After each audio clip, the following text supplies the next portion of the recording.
But first, we're going to hear a word from the CEO of KOFISI Africa, Michael Aldridge. Okay. 90,000 hours, that's the estimate of time that you're going to spend working in your life. Now that's somewhere between the 230,000 hours and 17,000 hours. 230,000 hours of sleeping and 17,000 hours of learning. Now, when you think about those last two, we spend a lot of time making decisions about those. Where you're going to sleep, where your house is, where you're going to put your children into school. These are important decisions. But how much time do we actually spend thinking about where we're going to work? And this is a serious issue, and it's becoming an even more important question that needs to be asked as we're changing the way that we're working. And in a recent survey from Ernst & Young, 9 out of 10 CEOs are ready to embrace this change. Now, when we consider this change, it's important because of the talent in your business, the number one asset that you have, the hub, the source of your productivity. It's important that these people are being looked after correctly, and they have new concerns. They want rotation, they want wellness in the workspace, they want more technology, they want all types of hybrid environment as possible. And what they want to see is a combination of workspace with home space into perhaps spaces that are amplifying services that are delivered in a much more meaningful way.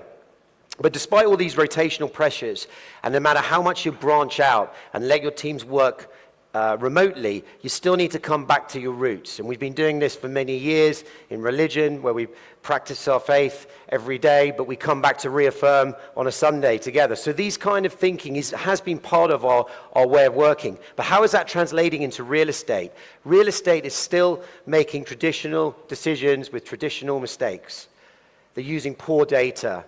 They're making decisions where offices should be, perhaps just because they're close to where the CEO is. Are they making decisions about the amount of time and effort that they're putting into their space? When you're amplifying your values to the market, are you mirroring it into your own space?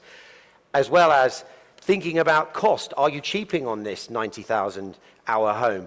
Because it's important, as we said, with the talent, and to quote, they're your competitive advantage. If you look after your people right, they'll never look after your customer wrong. Now, this is all creating a lot of complexity. It's creating complexity for companies because they're trying to focus on their main event at the same time as raising sales and nurturing profit. They've got all these other complexities that are causing a headache. It's causing problems for landlords. We're getting choppy returns back into office space. We're seeing differences in use of space. We're seeing vacancy rates at the highest they've been. In the States, 16% was the latest data on commercial spaces. But there has been some signs of success. If you look at the Vanderbilt building in New York, one of the most invested buildings in the world, it's fully occupied. And that sort of led to the idea from the economist that perhaps there's less money, there's less people being supported, so perhaps more money can be spent. So buildings that are high in design, high in facility are working. So what is the solution to this problem? What is the solution to this headache? The solution is expertise. We've been very used to using expertise in every other area of our lives. We use engineers to build buildings. We use lawyers to do transactions. We use dentists to take out our teeth, okay? So what is the solution here? Well, the solution is operators. Operators that can understand space and help you deliver on this critical problem. This has been one of the fastest growing sectors in the world over the last decade. I mean, extraordinary growth rates. We've seen now adoption in markets of up to 12% of commercial space being shared workspace, and there's a view that this could go to 20% of space. Now, in the African environment, we have a different problem because the real estate is not keeping up. Technology is high adoption, but real estate is not there. But it's coming. And when we consider the leapfrogging effect, jumping over legacy systems, the answers in African cities won't be to go through the old traditional models. It will be to adopt these new forms of operations. When you translate that into the market, that would actually translate to a 70 billion a year market. At the moment, only 400 million. But I mean, 2 in 10, in every building, 2 in 10 floors will be shared workspace. Now, the shared workspace industry has undergone all kinds of change, and there's interesting narrative. Some things have worked, some things haven't. But certainly in the African environment, it's different because the unit economics are stronger and the need is greater. Now, we as KOFISI, we feel that we've actually addressed a lot of these issues, but doing things in a slightly different way, where the root issue of this entire conundrum is productivity. This is what companies are seeking. And we believe that we've worked out how we can do that through very supportive environments, focused on enterprise solutions, producing spaces that are not just your office as you go through your journey of dedication to celebration, where you have a space outside of your office of a reception was the old shared workspace model.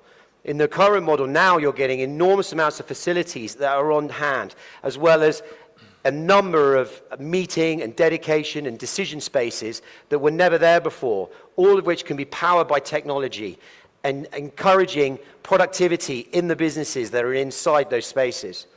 So we do that. Let's take a look at how. We do that by customizing the spaces to the corporate requirement, and we do that differently with any client who comes in, so we can amplify your culture. We then take beautiful spaces and we put next to that facilities of all different types, from F&B, through events, through wellness, through any form of environment that's going to support your ultimate goal of being productive. And we wrap around that a model of hospitality.